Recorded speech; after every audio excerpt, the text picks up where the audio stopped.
तो आपको रामचरितमानस चाहिए देश के अंदर या आपको चाहिए संविधान होना चाहिए देश में? रामचरितमानस चाहिए। आपको वो चाहिए इस देश के अंदर? हाँ, ऐसा क्यों? क्योंकि रामचरितमानस ज्यादा अच्छी है संविधान से। ये भारत को जोड़ने के लिए लगे हैं, फिर भी इन्हें सुरक्षा अच्छी नहीं मिल रही, तो इन्हें अच्छा, आपको कैसे लगता है ये भारत को जोड़ने की बात करते हैं? बात करते हैं। पहले पूरा प्रभात एक ही होता था, बाद में लोगों के दिमाग चलने लगे और उन्हें अलग अलग कर दिया, अलग अलग देश बने, अलग अलग लैंग्वेजेस।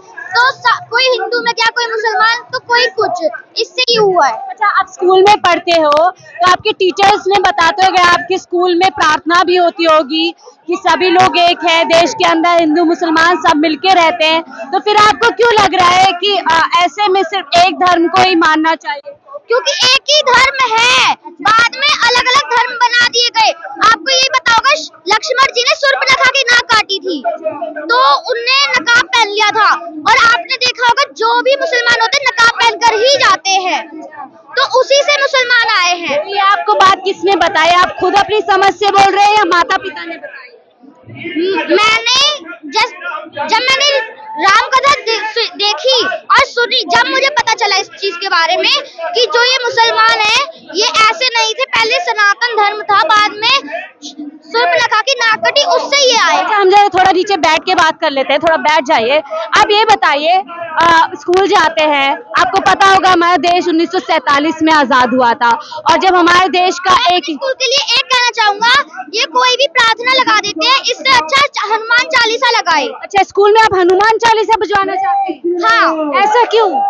ऐसा इसलिए क्योंकि ये भारत है, भारत में हनुमान चालीसा ही होनी चाहिए। आपको पता है भारत है और इस देश को आजाद कराया था गांधी जी ने, बहुत सारे नेताओं जो देश के लिए कुर्बानी दी, तो ये जब देश बना इसमें सभी के कुर्बानी का खून है, तो आपको नहीं लगता देश का एक कानून है जिसको हम जो है कॉन्स्टिट्यूशन कहते हैं, लोकतंत्र कहते हैं, तो उसके हिसाब से हमारे संविधान कहते हैं? हमारे स्कूल में राम कथा मिली गई है, उसे ना ही पढ़ाया जाता है अच्छा। और ना ही उसका कोई पीरियड होता है। हाँ। उनने कहा है कि घर पे पढ़ो, स्कूल में वो पढ़ने नहीं आप देते। स्कूल में राम कथा पढ़ना चाहते हैं? स्कूल में पढ़ाते ही नहीं है, सिर्फ दे रखी है। आप चाहते हैं कि स्कूल में पढ़ाना चाहिए? ये पढ़ाई जाए। और एक और रूल कर दिया है हमारी प्रिंसिपल मैम ने कि सिर्फ बच्चे पढ़ते रहे, ना बाहर जाए, मतलब कि लंच होता है तो रिसीज होती है ताकि बच्चे खेल सके, वो भी बंद कर दिया, सिर्फ क्लास में बैठे और पढ़ते रहे। अच्छा, ये बताइए, चले स्कूल के संविधान के बारे में तो आप जानते होंगे ना कि देश के अंदर संविधान है, कॉन्स्टिट्यूशन है, यस, जानते हैं आप उसके बारे में? मैं अभी पढ़ रहा हूँ संविधान के बारे में। आप संविधान तो आपको पता होगा ना, उसमें सभी धर्म की, सभी लोगों की बात की गई है, तो देश के अंदर आजादी है कि कोई भी धर्म मान सकता है? कोई भी धर्म मान सकता है। इसलिए एक मुसलमान लड़की ने, शादीशुदा, उसने अपने पूरे को छोड़ दिया, ससुराल हर जगह को, और हिंदू धर्म में वापस लौट के आए हैं। अच्छा, तो आप चाहते हैं सब हिंदू धर्म में वापस आ जाए? वो दूसरे धर्म में चले गए हैं, वो अपने धर्म में वापस ही नहीं आ रहे हैं। सारे क्रिश्चियन बन रहे हैं, उन्हें संडे जाते हैं चर्च और 1000 रुपीज मिलते हैं उन्हें, इसलिए वो वहीं पे रहते हैं, खर्चा सारा वही देते हैं। ये सब आप बातें आपको किसने बताई? ये मैं देखता हूँ, जो ये देश की बातें हैं, ये मैं फोन पे देखता हूँ कि कैसा क्या है देश में, तो मैं उसी से जानता हूँ। आपको ये ज्यादा अच्छा लगता है हिंदू मुस्लिम सिख ईसाई आपस में सब भाई भाई, या ये ज्यादा कि एक ही धर्म देश के अंदर हो, सब हिंदू बन जाए? क्या ज्यादा? सबको एक नहीं बनना है तो साथ में रहो, हम भाई बहन है, लेकिन फिर भी पता नहीं ना क्या है कि हिंदू लोगों को लड़कियां हैं, उन्हें सिर्फ मुसलमान से प्यार करती है, फिर शादी होने के बाद वो लड़के 36 टुकड़े करके फेंक देते हैं जंगलों में। अच्छा। फिर बाद में पछताते हैं, फिर न्यूज पे दिखाया जाता है। देखिए, वो तो क्राइम है ना, वो क्राइम है, उसका एक कानून बना हुआ है, जिसने भी गलत किया उसको फांसी मिलेगी। लेकिन ये मानसिकता आपके दिमाग में किसने बिठाई कि ऐसा जानबूझ के किया जा रहा है? प्यार तो कोई भी किसी से भी कर सकता है ना? प्यार तो किसी से भी कर सकता है, तो ये ठीक है कि प्यार किया तो 36 टुकड़े करके फेंक। मैंने आपको वही बोला ना कि कानून है देश के अंदर, जो गलत करेगा उसको सजा मिलेगी। सजा मिलेगी।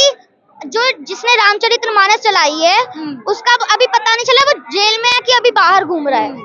तो आपको रामचरितमानस चाहिए देश के अंदर या आपको चाहिए संविधान होना चाहिए देश में?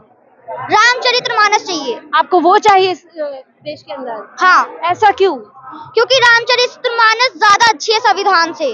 संविधान आपको नहीं पसंद? आपको आजादी की, देखिए आजादी देता है, आपको बोलने की आजादी देता है, जहाँ बैठकर आप अपनी बात रख रहे हैं, तो संविधान देश को मजबूत बनाएगा या रामचरितमानस देश को मजबूत? आप ये देखिए, रामकथा आपने देखी होगी, तो उसमें आपने देखा होगा पहले संविधान नहीं होता था। लोग कैसे रहते थे? आराम से रहते थे, ना लड़ाई झगड़ा कुछ भी नहीं, भगवान को मानते थे। लेकिन अब ऐसा होता है कि कोई महाभारत तो उस टाइम पे भी होती थी ना, लड़ाई झगड़े तो उस टाइम पे भी होते थे।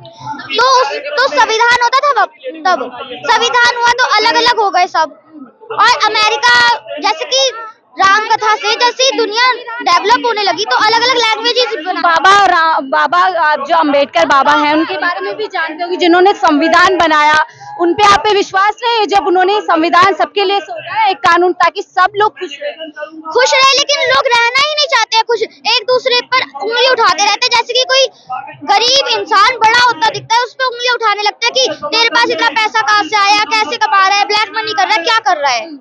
तो ऐसा तो ठीक नहीं है ना, संविधान है ठीक है। तो देखिए ये जो हिंदू मुसलमान हो रहा है देश के अंदर, तो राजनेता करा रहे हैं अपनी अपनी राजनीति के लिए। आपको लगता है आम लोगों के बीच में इस तरीके की मानसिकता है? आप जहाँ पे जाते हो वैसे ही बन जाते हो। तो लेकिन मुस्लिम्स हैं, वो कहीं भी जाते हैं लेकिन वैसे ही रहते हैं। कैसे रहते हैं? वो अपनी नमाज, और भारत हिंदू का देश है, लेकिन यहाँ पे भी मस्जिद पर भारत हिंदू का देश है। हाँ, लेकिन संविधान तो कहता है भारत हर का है, हिंदू मुस्लिम सिख ईसाई सब देश है, और सभी ने इस देश को आजाद कराया है। आपको पता होगा गांधी जी के बारे में, सबके बारे में पता होगा आपने। ये पहले तो जो ये है, मैंने देखा है कि हनुमान जी की मैंने देखी है, मतलब कि जो होता है जिसमें बताया जाता है, उसमें जब हनुमान जी छोटे थे, जो रावण के पिता थे, उनने कुछ गलत काम किया था जिससे हनुमान जी ने भारत से श्रीलंका को अलग कर दिया था। फिर बाद में राम जी ने पत्थर की पुल बना के फिर वहाँ पे गए थे सीता जी को लेने। रावण को पता था कि मुझे कोई नहीं मार सकता राम जी के अलावा, इसलिए वो खुद युद्ध में गया था। तो आप क्या चाहते हैं, देश हिंदू राष्ट्र बन जाए? हिंदू राष्ट्र ही है, लेकिन अलग अलग जातियां बन गई हैं। सिर्फ सनातन धर्म है, लेकिन जैसे ही दुनिया डेवलप होती जाती है लोगों के मन बदल जाते हैं। जैसे कि हर देश में, उसी को तो बेटा संविधान कहते हैं ना, कि संविधान आपको ये आजादी देता है कि आप कोई भी धर्म अपना। तो आपको ये क्या लग रहा है, कब जागे हिंदू? जब से मोदी जी योगी जी आए या पहले से ही जागे?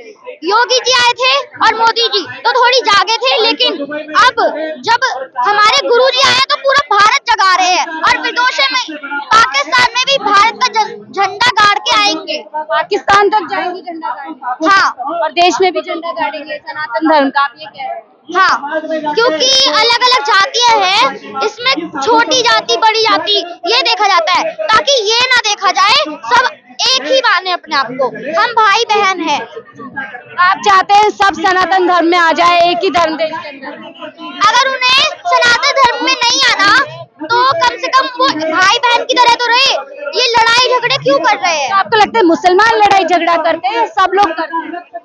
अगर कोई एक जाता है तो फिर बाकी सारे, उन्हें पता हो चाहे ना पता हो, वो किसी की भी साइड ले लेते कि ये ठीक बोल रहा है, ये ठीक बोल रहा है। उन्हें ये नहीं पता होता कि कौन सही है और कौन गलत। लेकिन उसके लिए कोर्ट होता है ना, जाते हैं लोग, किसी केस दर्ज होता है, फिर कोर्ट में जाते हैं, सुनवाई होती है, जो सही होता है बरी हो जाता है, जो गलत होता है उसको सजा मिलती है। हर बार नहीं होता, कभी कभी जो गलत होता है वो भी सही साबित हो जाता है। चले, क्या आखिरी क्या संदेश देना चाहेंगे हमारे चैनल के?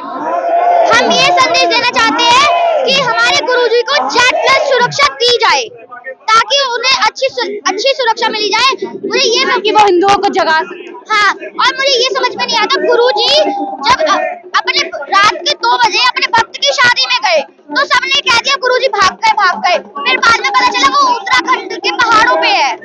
बहुत बहुत शुक्रिया हमसे बात कर। सो आप देख रहे थे देश का भविष्य। आपको मालूम होगा, मैंने हमारे ही चैनल से एक ऐसी बच्ची को भी दिखाया था जिसका नाम है संदीपनी शर्मा, और एक ये बच्चा था। आपको शायद मुझे ज्यादा कुछ बताने की जरूरत नहीं, आप देश का भविष्य इन दोनों ही बच्चों को देख के समझ सकते हैं कि हमारे देश का भविष्य किस ओर जा रहा है। हालांकि इस तरह की मानसिकता के लोग आपको बच्चों में ही नहीं, बूढ़ों में ही मिल जाएगी, और उस तरीके की मानसिकता आपको बहुत कम मिलेगी। सोचना आपके हाथ में है कि देश को किस ओर लेके जाना है।